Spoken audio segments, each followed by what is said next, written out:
wal jahru qarun. Al-ilmu nurun, Al-ilmu nurun wal jahlu qarun. wal jahlu qarun. Ilmu itu cahaya, artinya ilmu itu cahaya, bodoh itu bahaya.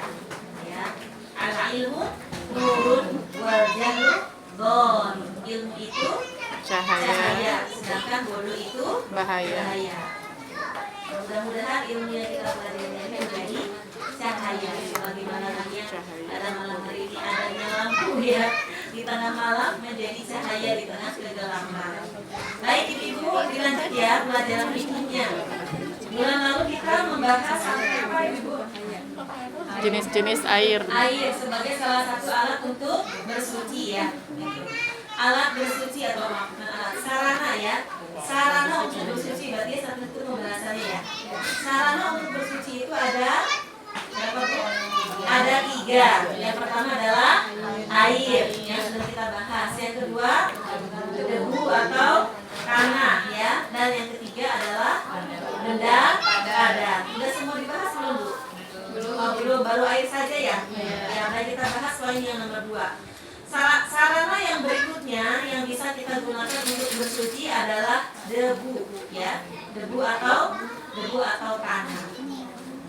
Jadi kalau kita tidak menemukan air, Islam itu masya Allah merupakan agama yang sangat sempurna. Ya, kalau misalkan ada masalah nggak ketemu solusi dengan yang pertama, ada solusi yang kedua.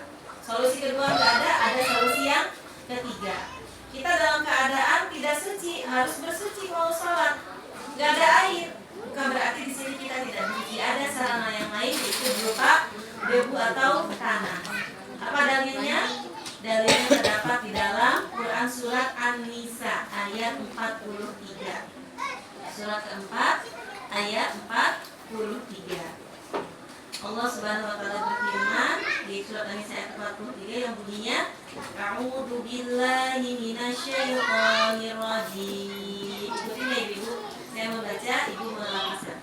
Falam tajidu ma'an fatayammamu. Ibu pakai istilah salasa. Falam tajidu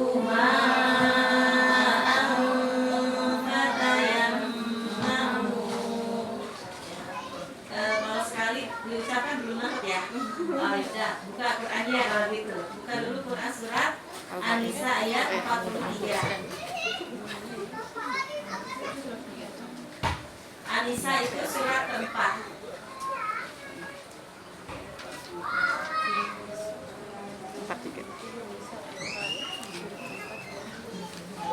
Surat keempat ayat 43. Udah ketemu bu?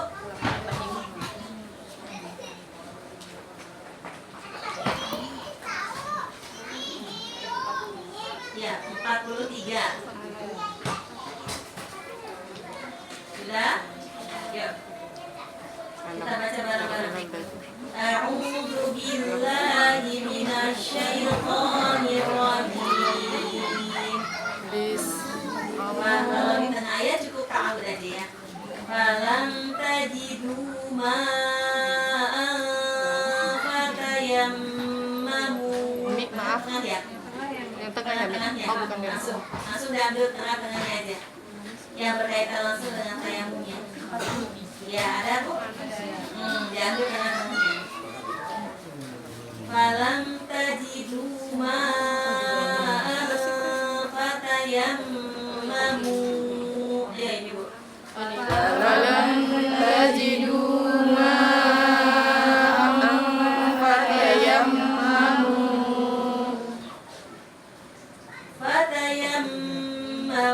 sa'idan tayyiba. Fatayammamu sa'idan tayyiba. Famsahu biwujuhikum wa aydikum. Famsahu biwujuhikum wa aydikum.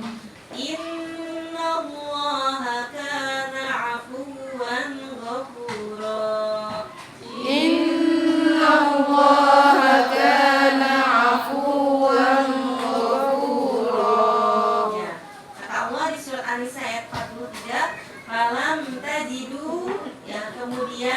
jika kamu sekalian tidak mendapatkan ma'an air, fatayammamu, maka bertayamumlah sa'idan thayyiban, dengan tanah yang suci. Famsahu biwujuhikum, maka sapulah wajahmu, wa aidikum, dan tanganmu. Innallaha kana afuwan ghafura, sesungguhnya Allah Maha Pemaaf lagi Maha Pengampun. Surat An-Nisa ayat 43 ini menjadi dalil kalau kita tidak mendapatkan air untuk bersuci, maka bisa menggunakan tanah atau debu ya sebagai penggantinya. Nah, jadi tanah atau debu itu merupakan salah satu sarana untuk bersuci.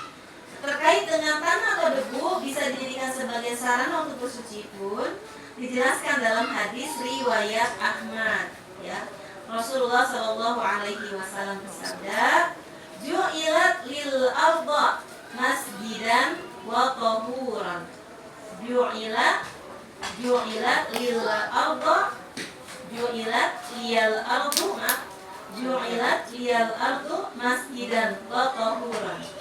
Bumi itu dijadikan untukku sebagai masjid. Di bumi Allah jadikan bumi ini sebagai masjid, artinya sebagai tempat sujud.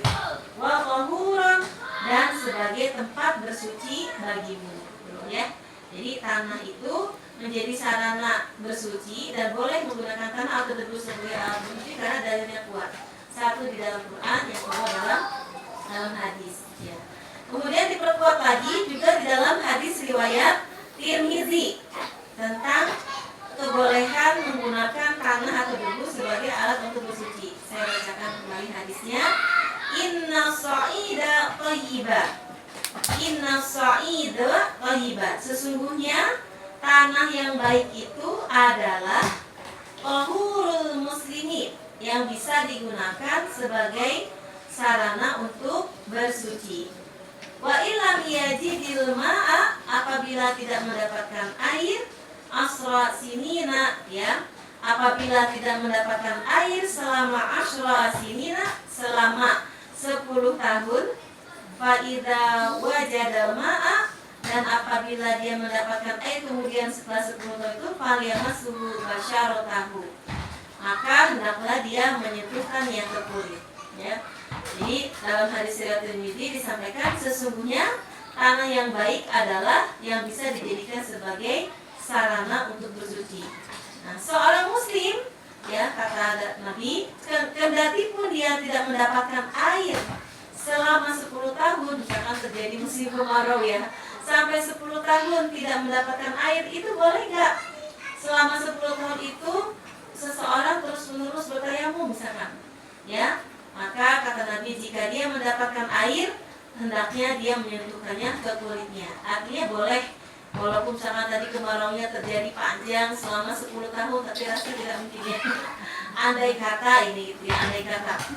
Ya, kalau kemudian dia sudah mendapatkan air lagi setelah 10 tahun itu, maka jika dia mendapatkan air, hendaknya dia menyentuhkannya ke kulitnya. Jadi kalau sudah mendapatkan air, baru dia menggunakan air itu kembali untuk sarana bersuci. Tapi selama dia tidak mendapatkan air, dia boleh menggunakan tanah atau debu. Nah, dari ketiga dalil ini, dari di Quran surat An-Nisa ayat 43, dalam hadis riwayat Ahmad, dan tadi yang terakhir saya bacakan dalam hadis riwayat Tirmidzi, pertama menjelaskan tentang kebolehan menggunakan tanah atau debu sebagai sarana untuk bersuci. Yang kedua dijelaskan pembatasan kapan kita menggunakan tanah atau debu itu untuk bersuci. Nah, dijelaskan di ayat tadi surat An-Nisa ayat 43, jadi pengecualian. Falam tajidu ma'a. Kapan menggunakan tanah atau debu itu untuk bersuci? Ketika kita tidak mendapatkan air. Ya, falam tajidu ma'a. Ketika kita tidak mendapatkan air. Entah itu karena misalnya mati listrik, ibu nggak punya toren, kan ada ya orang yang nggak punya toren di rumahnya, bukan karena nggak